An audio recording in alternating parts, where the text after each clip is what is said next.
The Indian Ocean is drawing attention of global superpowers as China exerts her influence through mega investments in South Asian countries. In an exclusive interview with Newsfirst Infocus, Nithin Gokhale, one of South Asia's leading defense analysts and the author of the best-selling book Securing India the Modi Way, discusses Indian perspectives on increasing Chinese engagement in Sri Lanka. Welcome, Mr. Gokhale, to Sri Lanka, and thank you for joining Busy in Focus. Thank you for this opportunity, and I'm really honored that you are interviewing me. Thank you. I would first like to ask you, since Prime Minister Narendra Modi took over in 2014, we've seen a shift in Indian foreign policy and security aspects. What are striking changes? Well, you're right. Mr. Modi, after taking over in May 2014, has made some fundamental changes to India's approach to foreign policy and to security aspects of the Indian government. And they relate to two basic things. One is that it is a pragmatic, bold and a proactive policy which is putting India first. So it is not dictated by the desire for India to be a good boy in international circles, that India is not trying to please everyone. India is doing what is good for India. And for instance, if you look at the India-Israel relationship, he's taken it out in the open, not hesitated to go to Israel. At the same time, when it came to voting on the Jerusalem issue in the UN, India voted against the US and the Israeli resolution. So it's a horses for courses policy. It is bolder, it has looked China in the eye, has stood firm against China wherever necessary, but at the same time being reasonable in diplomacy. It has tried to reach out a hand of friendship under Mr. Modi to Pakistan initially. When Pakistan and China both did not respond positively, he has taken a tougher stand and has actually worked to isolate Pakistan in West Asia, especially in the Islamic world.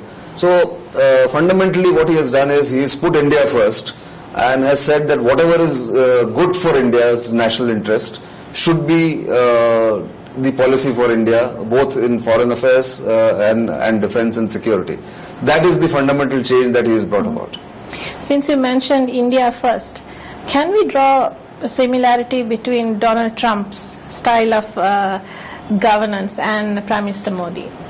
Well, I don't know whether there is any parallel to it, although if you see what Mr. Trump has now modified his statement by saying in America first does not mean America alone.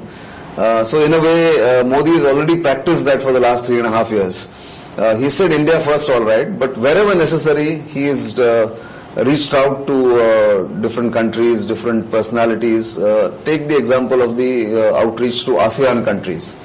On our Republic Day in India on 26th of January, not very long ago, it was the first time that 10 leaders from ASEAN countries, 10 heads of state, were our guests of honor for the Republic Day. Now this is a big outreach, a very landmark moment in India's what is called the Act East policy now, and it's a proactive policy. See, earlier India was content to react to situations. The difference that I find in this government is that it sets the agenda rather than waiting for anybody else to set the agenda. Wherever it has to react, it will react, but it is trying to set the agenda for India's interest and securing India. And therefore I have actually written a book which is released in September. It's called Securing India the Modi Way. And securing is not only about security or defense, it is also about India's interests worldwide. So he has done a huge outreach to West Asia, or what is called the Middle East. And India has excellent bilateral relationships under this government with the UAE, Qatar, Saudi Arabia, and while they between themselves have a lot of animosity and problems, India has excellent relationship with them. You look east, as I told you, with Japan, again he has an excellent relationship with the Japanese Prime Minister. ASEAN countries I have just mentioned to you, and even with China, his security and foreign policy team at his direction believes that while there is competition with China, China remains India's potentially the biggest adversary. It does not mean that India will not cooperate with China on certain issues like climate change, in WTO, for instance. So it's a very pragmatic, what I find different is it's a pragmatic, practical policy. Right. Now, reaching out to ASEAN and also other regional countries, powerful countries, like he invited the South Asian leaders on his inauguration. Do you see it as sort of a mechanism to balance the Chinese influence in this part of the region? Well, that is an ongoing process, but I think India will make a mistake if it tries to match the Chinese influence dollar by dollar or rupee by rupee. India does not have deep pockets like the Chinese have. But India must cash in on and also build on what are centuries-old relationships, traditional people-to-people relationship that India has with the neighborhood. Take Sri Lanka, for example. I mean, it is much beyond security or even trade relationship between India and Sri Lanka. I mean, I think the cultural affinities that the two countries share is perhaps the closest amongst any country in the neighborhood in South Asia. So, what India has to look at is not to limit Chinese influence, but also continue to maintain its influence in the neighborhood and see to it that it does not lose space. While you cannot stop the Chinese from giving what they are giving to the countries in the neighborhood, and every country has to take its own call in their own national interest. If India is taking a call in national interest of India, then you must allow space for Sri Lanka to take decision in its own national interest. And in Sri Lanka, for instance, needs money from China, let's say. China is willing to give money. So why not? My only point is that there has to be, between the two countries, between Colombo and New Delhi, there has to be a self-drawn, mutually acceptable line where it is not crossed, where India feels hurt or Sri Lanka feels hurt. I think that is a mutual understanding they must have. I would like to elaborate on that point a bit. Since we also had a change of government, how do you see the two governments, the bilateral relations between these two governments? How has it been the past couple of years? I think it's on an even keel. If I have to really nitpick, then I would say I expected a little more progress in terms of deepening from both sides, from India and Sri Lanka, but maybe more so on the Indian side, a more deepening of relationship, maybe have a defense pact with Sri Lanka, maybe take the trade up a little bit more, rather than quibble about for New Delhi. New Delhi is a bigger country. We've been neighbors, we are neighbors, and we are being, had ups and downs in our relationship between India and Sri Lanka. But I would have expected India to do a little more than it has done so far. It's a relationship which is stable, which is on an even keel right now. But I would have wanted it, if I have to nitpick, on a higher level from what it is right now. So maybe that is where India has fallen short. Maybe India's got other preoccupation there. But otherwise, I think there is nothing much to complain except the fact that Sri Lanka must be allowed its own space. And more than the government, I think there are commentators and there are analysts who continue to badger Sri Lanka and saying that you have gone into the Chinese camp. I don't think Sri Lanka has any option but to, especially given its last 10-15 years of history, where it needed help in terms of military hardware, it needed help in terms of money and funds. It took the opportunity which was presented itself by the Chinese, whereas India was hesitant for its own domestic reasons. So I don't think Indians should quibble about it, but I would like this relationship to go higher and become a little deeper than what it is right now. On that point, we take a short commercial break. When we are back, we'll be talking about missed opportunities and the potential for greater bilateral relations between Sri Lanka and India. Welcome back to the show. Mr. Gokhale, I would like to ask you about your latest book. We know that it's titled Securing India the Modi Way. And here you bring out a lot of internal dynamics of how decisions were taken, how Prime Minister Modi approached different situations. Can you enlighten us a little bit on the challenges in, launching the book? Well, as a journalist, and I've been a journalist for the longest time that I can remember. I started off in 1983. One of the challenges journalists always face is access to inside information. Especially defense related. Especially defense and security and foreign policy related. Fortunately, in this case, and I've written 5 books before this. This was my 6th book. So, in this case, when I started looking at a possibility of approaching people who were part of the decision making, and I have actually concentrated only on foreign policy and security, not gone into other aspects of governance. And because I have worked in this field for a long time, there are friends and there are acquaintances, so they were really helpful. Not that they gave out everything, but it was all in bits and pieces. But that's my job as a writer, as an author, and as a journalist, that I have to put together those pieces. So it began with a very innocuous query by a young officer, a military officer, that it started off with the surgical strikes that were carried out in Pakistan-occupied Kashmir by the Indian Army Special Forces. And he said that you media people, so I said, look, I have given up day-to-day reporting, but you media people don't believe even your own army, which is not acceptable to us. So I said, why do you say that there are enough people who have written in your support or in support of the operation? He said, no, but the general narrative has been that, oh, it didn't happen, or, they were suspicious of all that.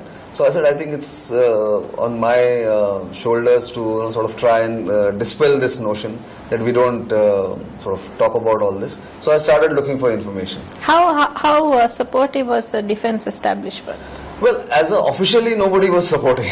They never can, because these are all classified information and there are set rules for all this. So wherever I could quote people, I've quoted.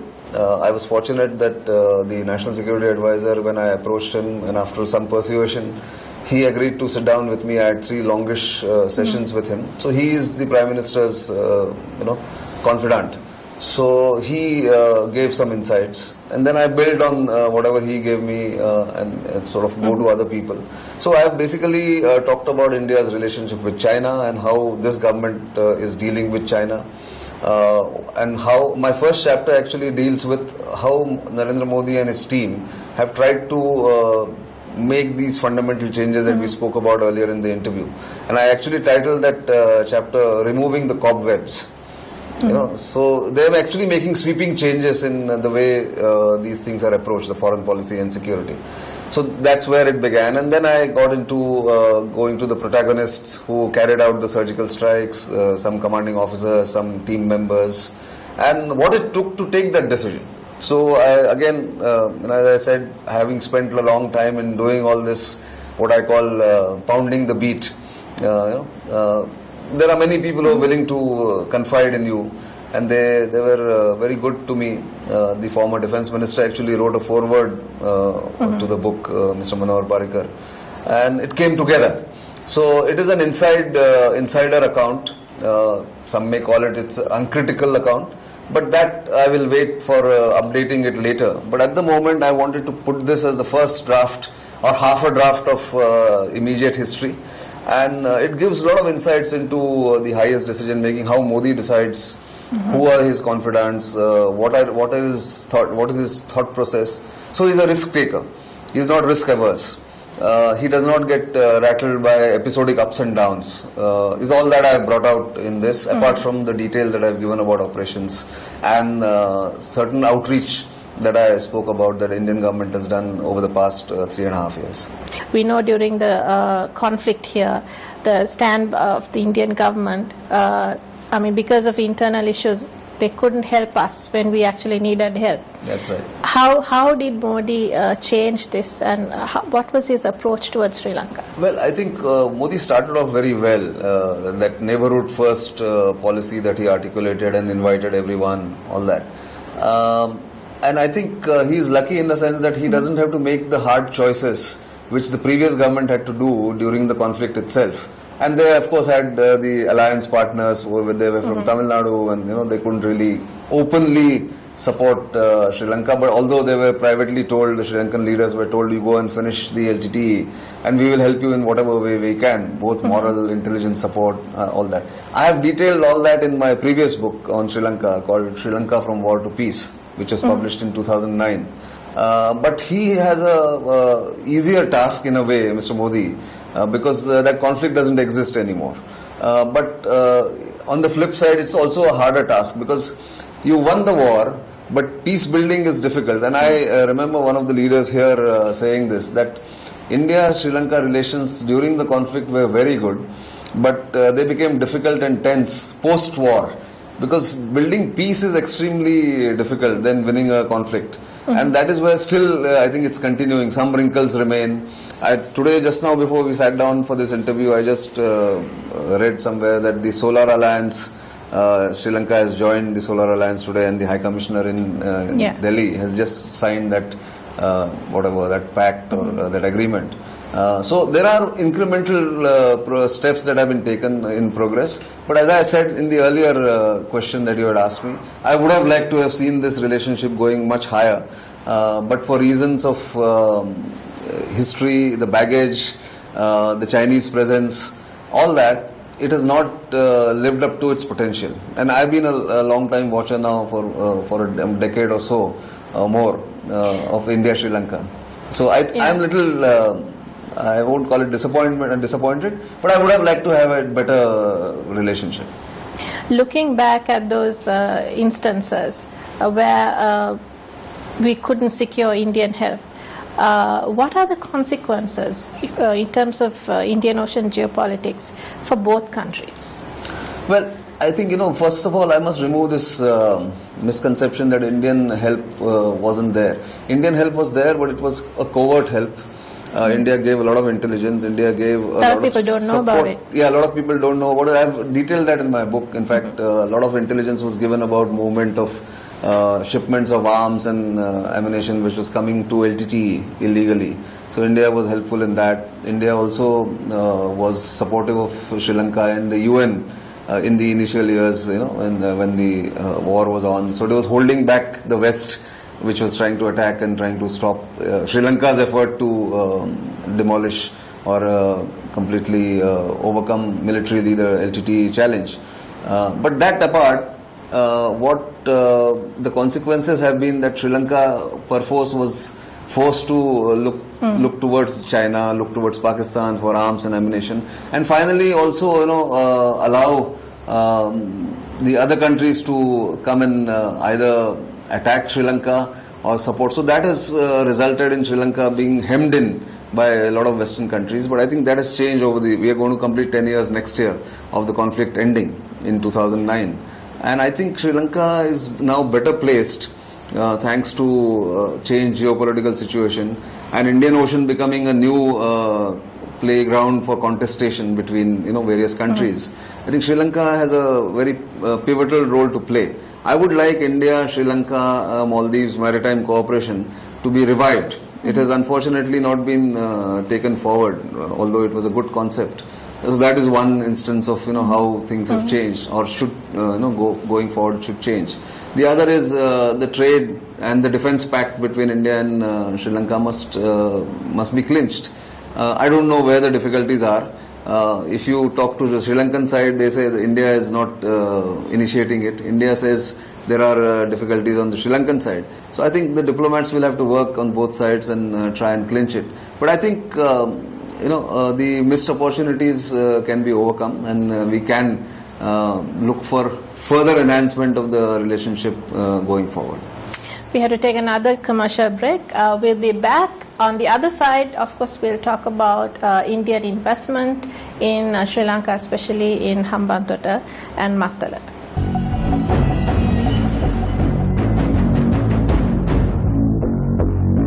Welcome back to Biz in Focus. We are in discussion with Mr. Nikhil Gokhale. Mr. Gokhale, I would like to ask you about Chinese investments in our region. if you look at Pakistan, Gwadar, and then Djibouti. How is this impacting the Indian strategy, security strategy for the Indian Ocean region? I think there is a great competition between India and China in the Indian Ocean region. After all, India has a natural advantage of being located astride the Indian Ocean. But the Chinese love to say that it is not India's ocean. It may be Indian Ocean, but it's not India's ocean. Having said that, I think both countries are now trying to secure the sea lanes of communication. If China has gone and built Gwadar or has given money to Pakistan to build Gwadar, India has gone to Chabahar, which is not very far from Gwadar, which is in Iran. Similarly, if China has gone to Djibouti and has a base there, India does not have a military base yet, but it has now started working with Seychelles and Mauritius in an island called Agalega in Mauritius and Assumption in Seychelles to build military facilities which are going to be helpful to Indian Navy and Indian interest. Similarly, now we hear that India is going to have a pact with France to lease out some of their bases in Indian Ocean, which could be the Reunion Island, which is atop Madagascar. So it's an intense competition between the two. As I said, the Chinese have also now softened their stand. If I was reading some of the commentary over the last 3-4 days, the Chinese are saying we are willing to reconsider our position on the China-Pak economic corridor, which India has concerns about because it passes through what is in India's territory. Similarly, they are saying that we can think about working together on the bilateral relationship because it was strained last year in the Doklam crisis. All that is happening. So I think this is a competition that is here to stay. Both countries will try their best to jostle and take advantage, but I don't think it's going to result in something as drastic as a World War III or something that people expect. I don't think that is going to happen. Location of Hambantota, because a lot of people say it's Chinese interest is purely commercial. How does India see this? Well, India lost the opportunity, and it's India's fault completely, that when it was offered to India first in 2005, India refused to take it. It did not see the potential. So India cannot really complain now if the Chinese have come there and Sri Lanka has given it to the Chinese. Having said that, let us believe the Chinese at the moment that it's only for commercial purposes.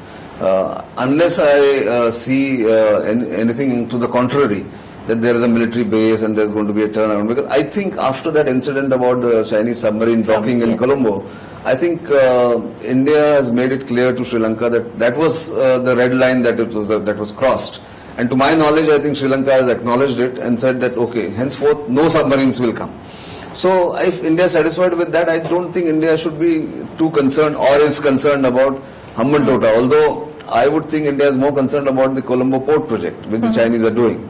And that is something India should have again, sort of participated in or had taken over when the offer was made, if the offer was made. India can still get involved in terms of investment because it's I'm sure the opening Indian out. private sector should, and I think the Indian government should encourage Indian private sector to come in there because ultimately, how much money can the Chinese bring in? And I think Sri Lanka will have a dearth of money in that sense, local money being invested there. So there is, I agree with you, that there is an opportunity for Indian private sector, if not the government, to come and work with the Chinese companies here. What is the strategy behind Indian interest in Matala airport? Well, I think it's like, thinking that let's have some presence in the south of Sri Lanka. I think India has done tremendous work in the north, rebuilding houses and helping demining and on a lot of development projects. But Indian presence in the south has been limited.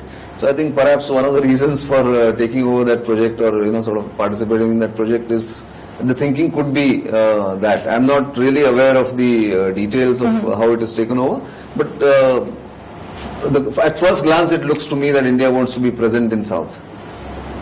Now, since Sri Lanka is, we have an ambition to become the hub for the Indian Ocean, how do you see bilateral relations between the two countries progressing? How can we take it forward, especially in terms of maritime security? I think commitment from both sides that the sea lanes of communication are inviolable. I mean, there should be no disruption to that. I think should be taken forward. And if they can cooperate on security and intelligence issues, which I'm sure they do, the Indian Navy and the Sri Lankan Navy, the Indian Coast Guard and the Sri Lankan Coast Guard, if they continue to take it up one step at a time, I think India and Sri Lanka are best placed to ensure security of the sea lanes of communication, given the geographical locations both countries enjoy, or the advantage both countries enjoy.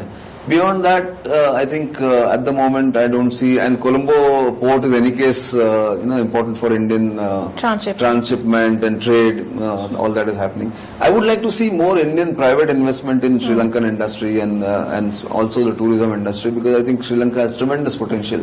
It's one of the nicest countries to be present as a tourist, to go around, warm people, beautiful scenic locations, and complete sort of ease of traveling around. I think there should be much more that Sri Lanka should be doing, and looking for Indian investment perhaps in that sector, apart from other sectors which are already there, telecom, industry, oil, all that. And if Sri Lanka takes care of some of India's sensitivities, like Trincomalee is a no-go as far as India is concerned, nobody should be there, is what has been India's concern for 30 years.